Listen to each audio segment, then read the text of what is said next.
Houston, I'm ready for the event. Hey, sounds good, Andre. ESA, this is Mission Control Houston. Please call station for a voice check. Station, this is your news. How do you hear me?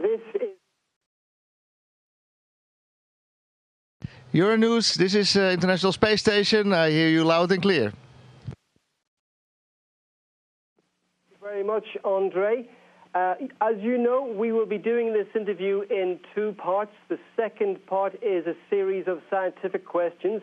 After the first set of questions, I will say thank you and goodbye, and we'll pass directly into the second questions, okay? So don't be surprised if you hear me say thank you and goodbye, okay? We're going to go in just a couple of seconds. Copy. Copy. Copy.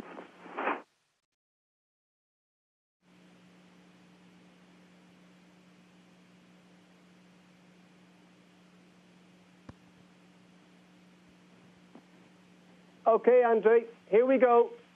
Hey, Andre, here we go. Hey, Andre, here we go. The station has been continually occupied for nearly 12 years now, and Europe has had a big role in that adventure. Joining us now, more than 330 kilometers above the Earth, is European crew member Andre Kuipers. Andre, thanks for being with us. You'll be leaving the ISS soon. How are you feeling about going home? I imagine there's a real mix of emotions. Real mix of emotions. Real mix of emotions. Yes, that's correct. Of course, I like to go home to see the children and the family and smell the fresh air and hear some birds, for example. But it's also my home here. I've been living here for half a year. I have fantastic views. The floating is great.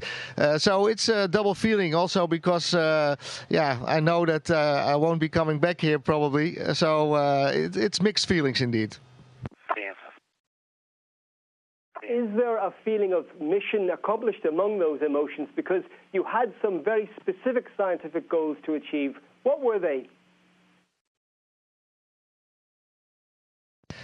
Yes, I would say that it's mission accomplished. I've been training a very long time for this and looking forward to do all the experiments. I trained a lot, for example, at ESA for the Columbus module, the European lab. And I've been working with every single rack in that lab. And that was a very, very good feeling. So that all the training was put into use. So in that sense, absolutely mission accomplished.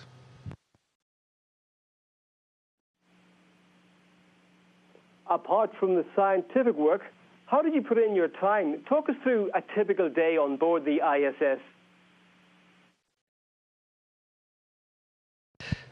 Yeah, well, we have the working day, which starts with a daily planning conference. So we talk through the day. Then we start our experiments or maintenance work or repairs. So that means we spread out over the station, and some people might be working in a Japanese module, other in the US lab or in the Russian segment. So we start our tasks. We do this together with the ground, of course. We talk with Houston, we talk with Huntsville, we talk with Tsukuba in Japan, with Munich, the European Flight Control Center. And of course sometimes with SUP in Moscow. So with all these people together, we do the tasks set for that day. And on top of that, we have to stay in condition, so in a good physical condition. That means that every day we do a lot of sports. So of course, like everybody else, we have to eat. So we have our meals in between, and at the end of the day, we finish the day again with a planning conference to talk through the day, fixing open ends, and start the planning for the next day. And then we have some free time to do our things like calling home, for example, watching a movie, or of course watching out of the window and taking pictures. Well, it seems a fascinating, unimaginable existence. A fascinating, unimaginable existence. A fascinating, unimaginable existence. Tell us about those, if you would.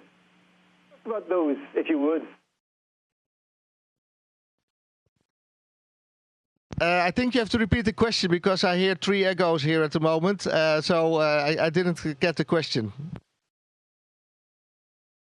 Okay. It seems a fascinating, unimaginable existence. Very few people get to experience it, but there must be lows as well as highs. Tell us about those, if you would. Yes, that's true. I mean, it's fantastic to float, for example. That's a very nice feeling, but it also means that that everything else floats. So if you're working with certain experiments, you might easily lose things because normally things drop down, but in space it can float everywhere. So if you have an object like this is a big object, a torch. But if I don't watch it for a while, even this one I might not find back easily because it goes somewhere that I don't look. It's all three-dimensional. So that is an issue that we have. We have to be very careful with all the items we work on. What is another other aspect is that we're living in a glass house. So everything we do is watched from the ground. So we're always of course very concentrated, but that is a certain aspect that there's always people looking over your shoulder, helping you, but you're always in a glass house, and in that sense, it's nice also that we have of course our free time, our private quarters, so we compensate for that. 1, 2. This was your second mission. Your first was in 2004. How have things changed on the ISS since then, and will this be your last mission? You have indicated it may be your last mission. Yes, 2004 was my first flight. It was a short flight of 11 days, and the station was maybe half as big as it is now. So it's a huge station now. We are also with 6 people on board, and we have some features that I didn't have before, like the cupola, which you can see the Earth 360 degrees. So that's a very nice feature. And it will probably be my last flight. If ESA would ask me to fly again, I would absolutely do that because it's very interesting and very beautiful. But there are new astronauts, and I guess that when it's my turn again, I will already be retired. But you never know.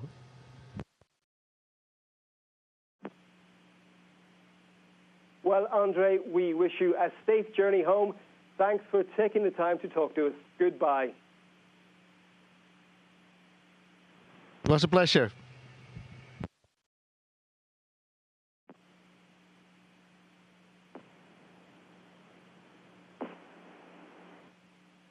Can you give us a few examples of how the science you did during your mission can have a benefit to us on Earth?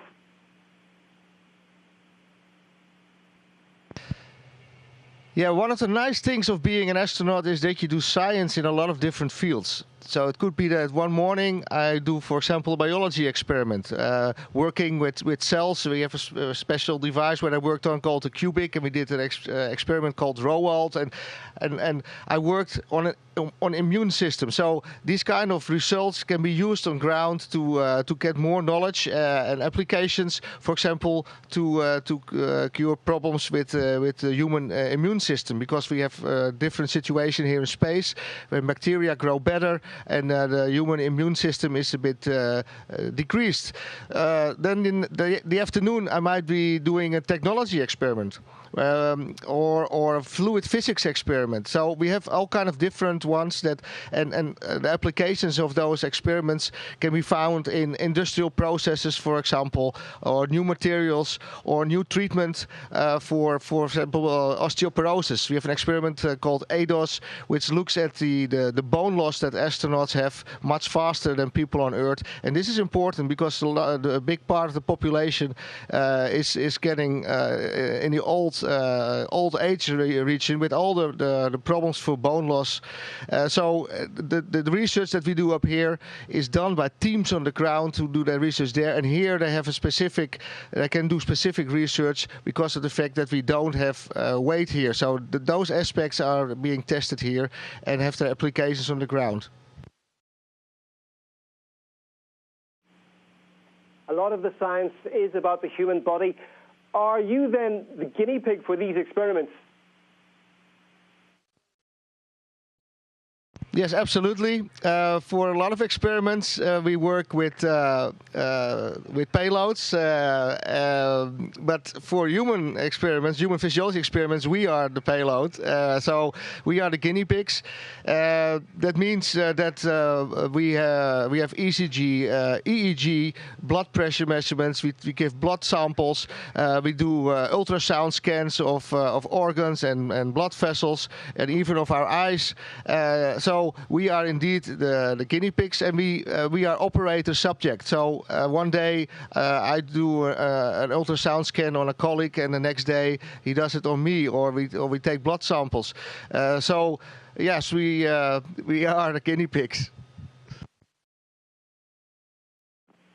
The Promise mission happened during a period of high solar radiation. Did you have any way of monitoring this?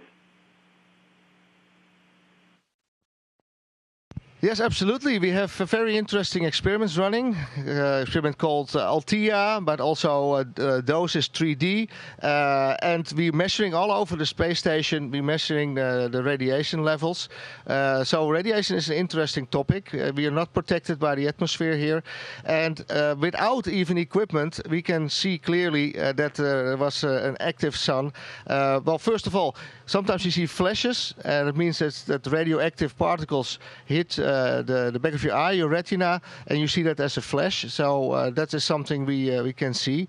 But we also saw a fantastic phenomenon, and that is the northern and southern lights, but then from space. And it was very active during this flight. So that was a beautiful thing to see. But that is something caused by radiation from the sun. So we measure it with all kinds of equipment, and we can even see it with our own eyes.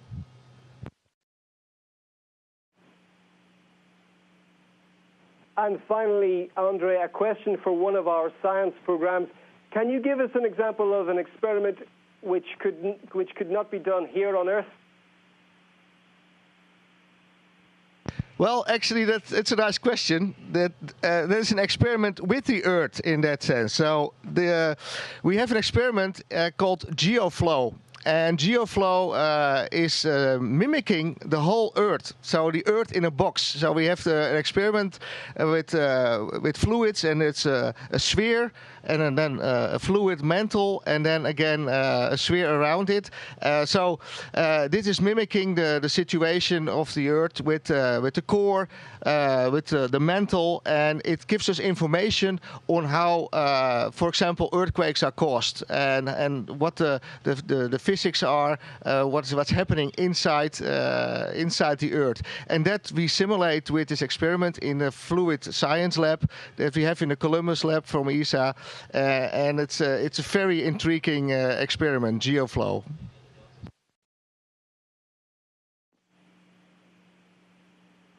Okay, Andre, can you tell us something about vessel IED?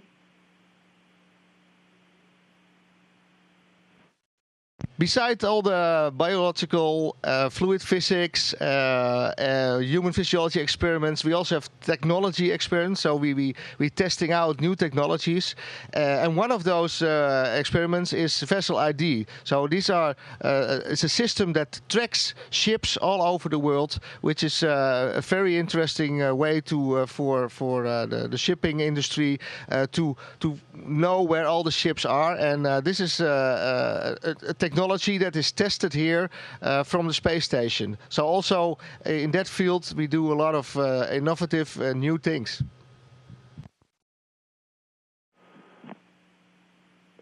Satellites have changed the way we can experience big events like the Olympics. Do you have any standout memories of watching a particular event that was possible because of satellites?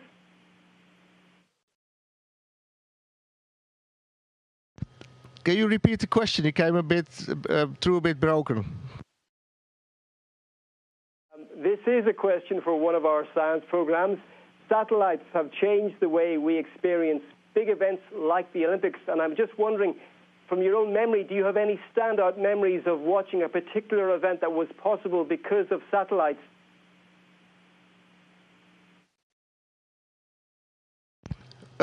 Well, I mean, you mean telecommunications events, or I mean, satellites give us a lot of interesting possibilities. I think a big change, for example, is the GPS that everybody has now.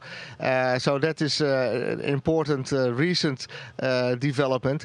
And concerning events, things that happen around the world are we get very quickly on our television screens. So these are, if you want to talk about events, these are things that we quickly get through satellites. But I don't know if that is really the question that you had. Andre, stand by for one final question. Chris, I couldn't hear you.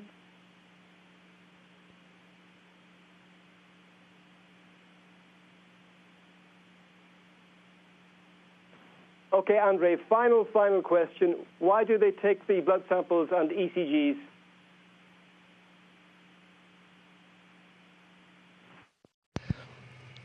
One of the things that happens in space, beside the bone loss I talked about, is muscle loss. I float here. I don't use much of my muscles, and that means that you get weaker. Coordination is less. But not only from the muscles of your arms and legs, but also your heart muscle. And one of the experiments we're doing is checking what the heart muscle is doing.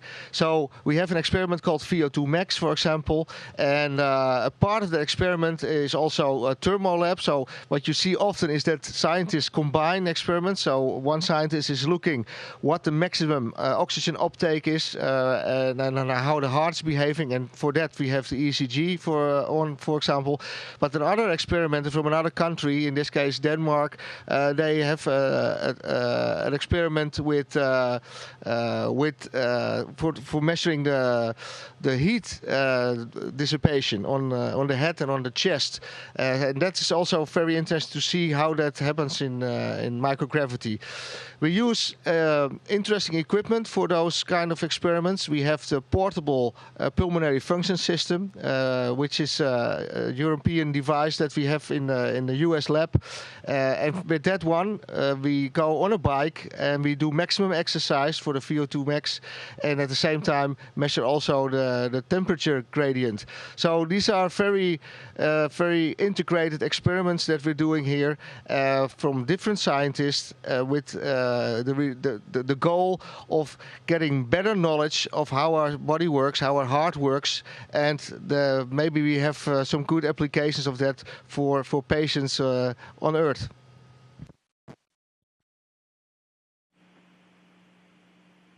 Okay, Andre, we have yet another question for you. Can you give us a 1-minute summary of cubic biology?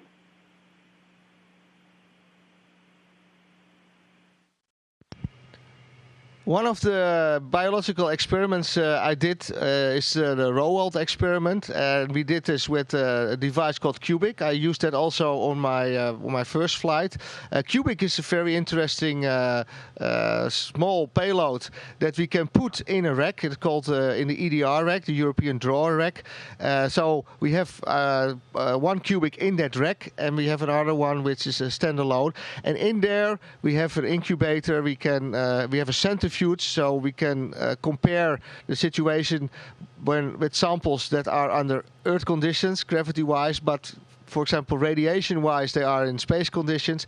So with this way, we have a little a mini lab on board for biological samples. And this robot experiment, for example, was looking at the immune system that we have. But we can have all kind of different biological samples in this cubic. It's a very nice device. Well, Andre, it's been a fascinating and insightful conversation. Thank you very much for taking time to talk to us. That's a pleasure. Station, this is Houston ACR. That concludes the event. Thank you. And thank you, Isa and Euronews Station. We're resuming operational video and audio comm. And Andre, you've got a activity to shut down the T2. We'll need you to wait on that until we've got the wireless back up after the Crystal experiment. So we'll give you a call when we're ready for that. How copy?